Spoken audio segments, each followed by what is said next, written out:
In the vast star-studded expanse of the universe, the Tok species stood renowned for their conquests and strategic prowess. Their technology was advanced, their warriors elite, yet there existed tales of planets that defied even the mightiest of conquerors, whispered in the dark recesses of interstellar enemies. One such tale that caught the imagination of many young Tok students was that of an Earth-like farming planet, a verdant world that had unexpectedly repelled their forebears. The story begins in a grand lecture hall of the Tok Central Academy, where a group of bright-eyed students gathered around Professor Zorks, a veteran of many battles and now an esteemed historian. The walls of the hall were adorned with holograms of galaxies and pulsating stars, setting the stage for a lesson unlike any other.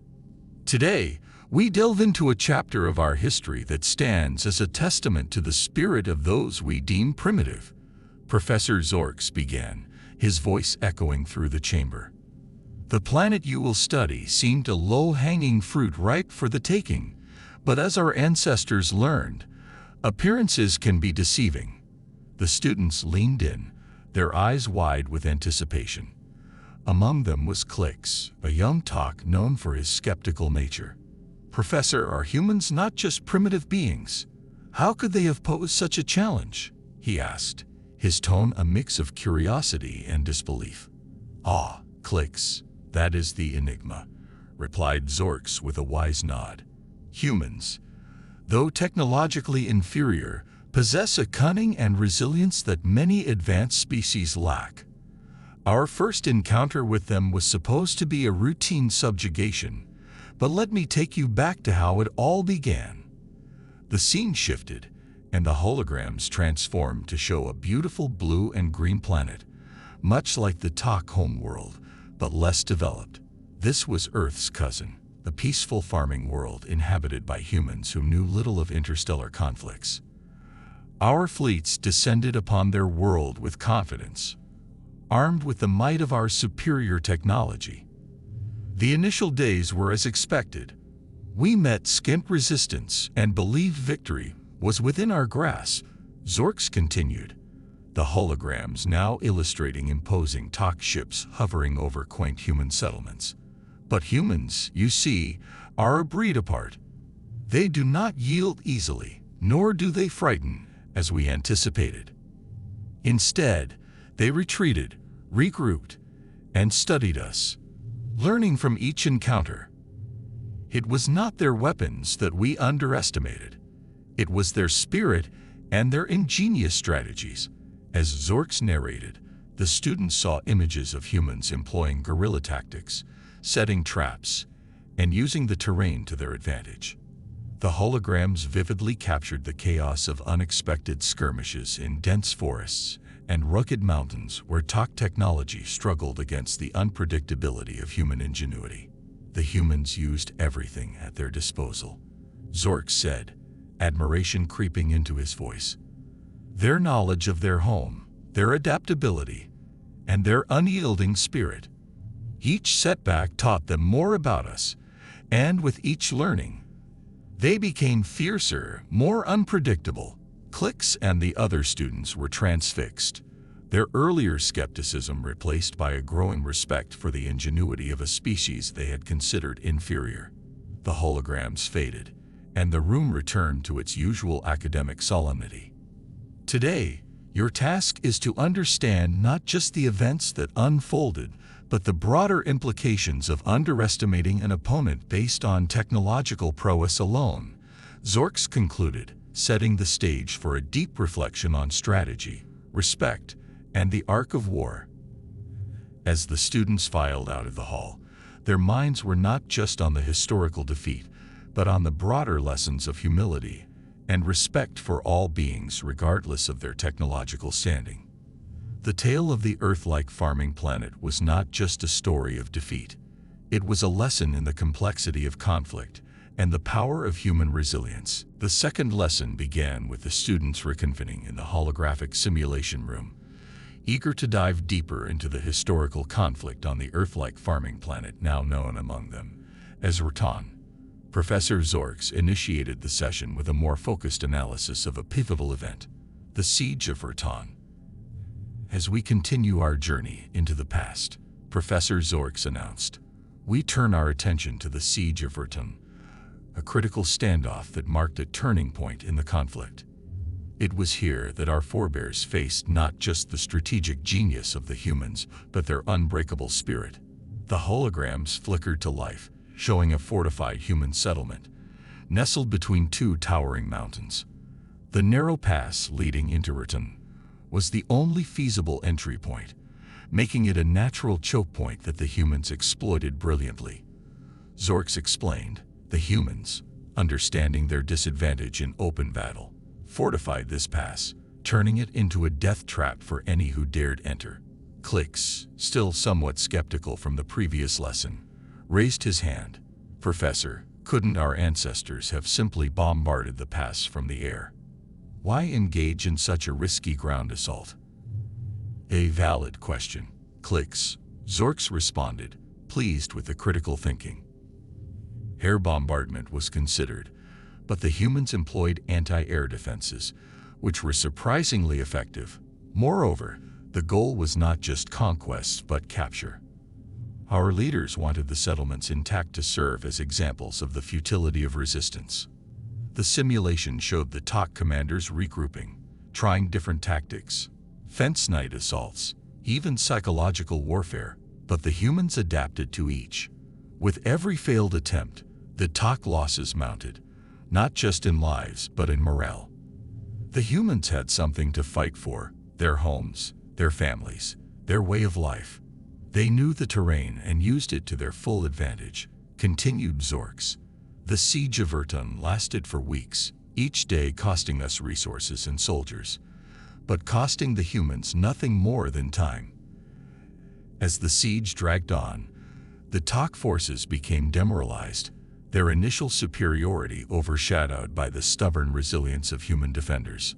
The images shifted to show the eventual withdrawal of TOC troops, a retreat that was harrowing and disorderly under constant harassment from human forces. In the end, the siege was lifted not by force but by necessity. Our ancestors realized that victory was not worth the attrition they were suffering. Vertun remained unconquered, a small thorn in the side of our empire, but a symbol of immense pride and resilience for humans, concluded Zorks. The students, now deeply engrossed in the narrative, began to understand the complexity of warfare, where victory is not always claimed by the stronger force but often by the more determined and adaptable one. As the lights in the simulation room brightened, signaling the end of the session, the students left with a newfound respect for strategic patience and the psychological aspects of warfare. Vertun was not just a tale of military engagement. It was a testament to human tenacity and the importance of morale in conflict. In the third session at the TOC Central Academy, Professor Zorks prepared to guide the students through one of the most dramatic turns in the conflict on the Earth-like farming planet, Vertun, the unexpected counterstrike by the humans. The classroom was charged with an air of anticipation as the young TOC students were beginning to appreciate the depth of human strategic thinking. As we have seen, Professor Zorks began adjusting the hologram controls. The siege at Vertun ended with our forebears' withdrawal. However, the humans did not simply celebrate their defense. They planned a response that would shift the dynamics of the entire conflict. The holograms now depicted a map of the region around Vertun, highlighting several key resource nodes and supply lines critical to the TOC forces. Understanding that a direct assault against our superior technology was futile, the humans opted for a strategy of disruption, explained Zorks. The scene in the hologram changed to show human sabotage teams moving stealthily under the cover of darkness.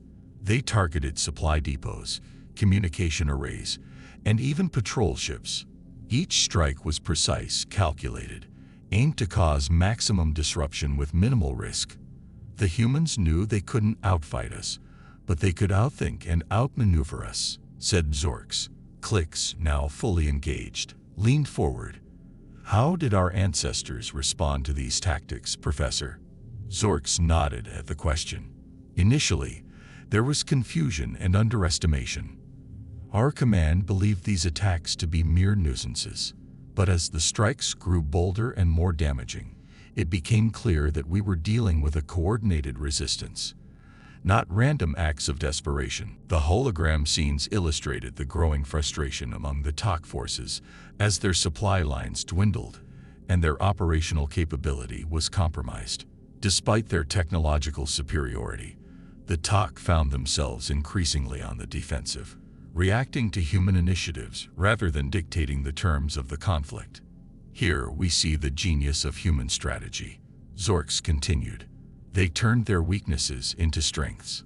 Lacking our advanced weaponry and ships, they used their knowledge of the terrain and their ability to mobilize quickly and silently. The session then shifted to a critical moment in the conflict. A daring raid by a human team on a TOC command center. The holograms showed a small group of humans equipped with primitive but effective explosives infiltrating the heavily fortified installation. This raid was a masterpiece of human courage and cunning, said Zorks, as the students watched the holographic humans lay charges and escape just before a series of explosions rocked the facility.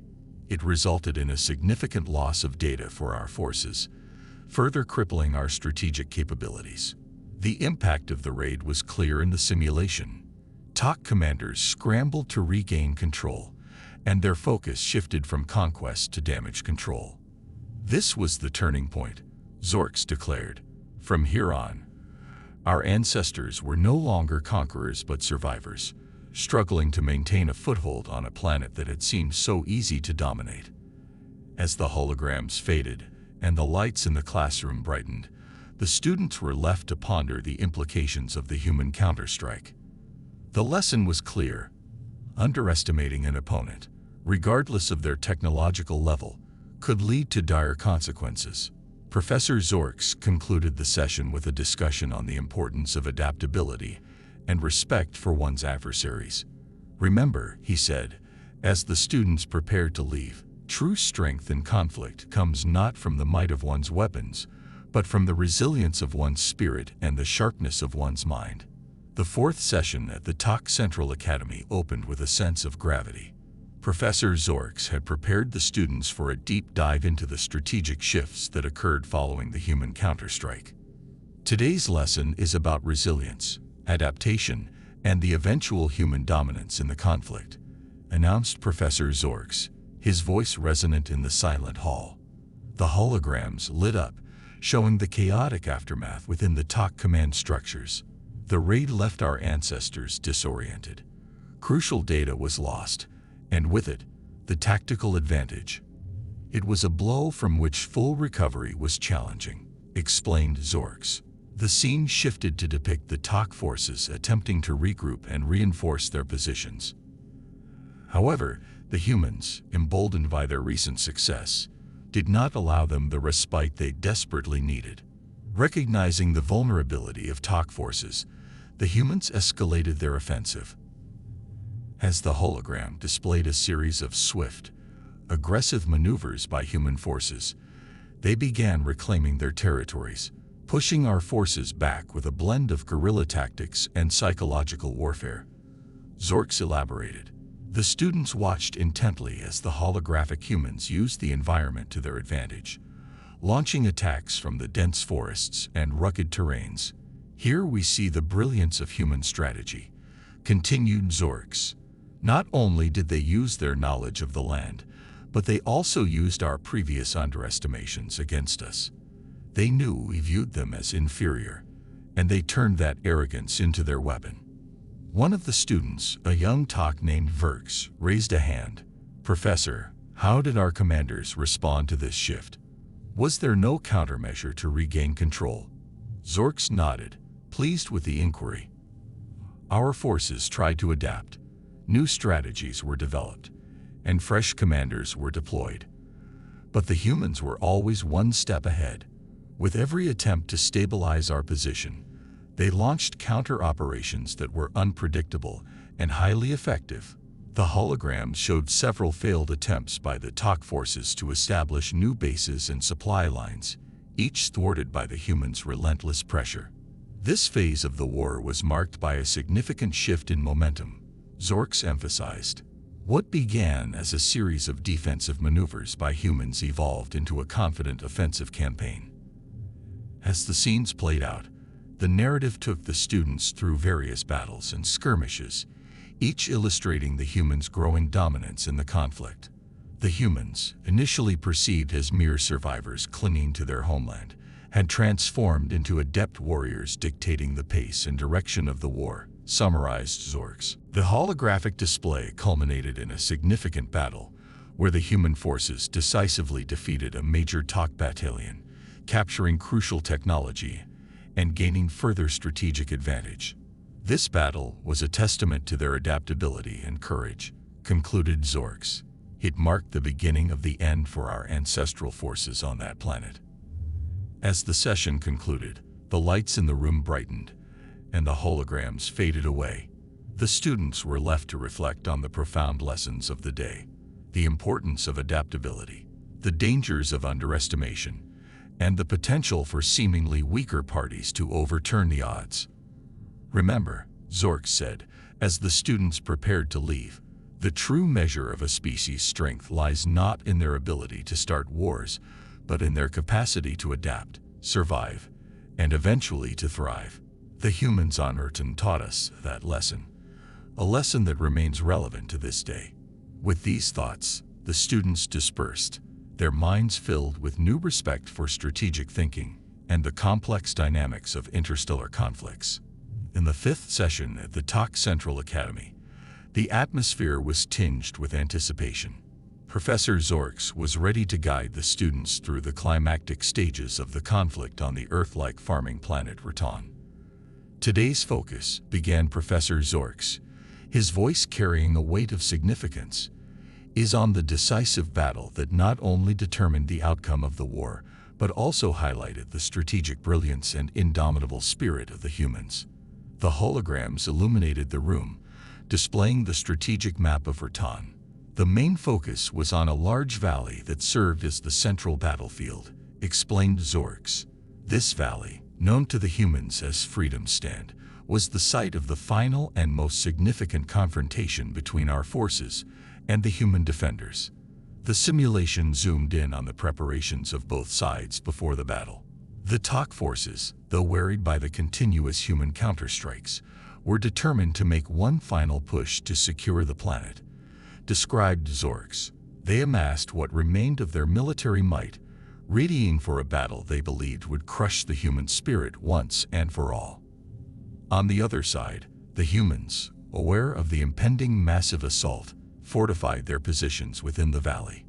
They mobilized every able fighter, prepared traps, and set up defensive perimeters that utilized the natural topography to their advantage. Zorks narrated. The humans knew they were outnumbered and outgunned, but they were fighting on their home soil for their families and for their future.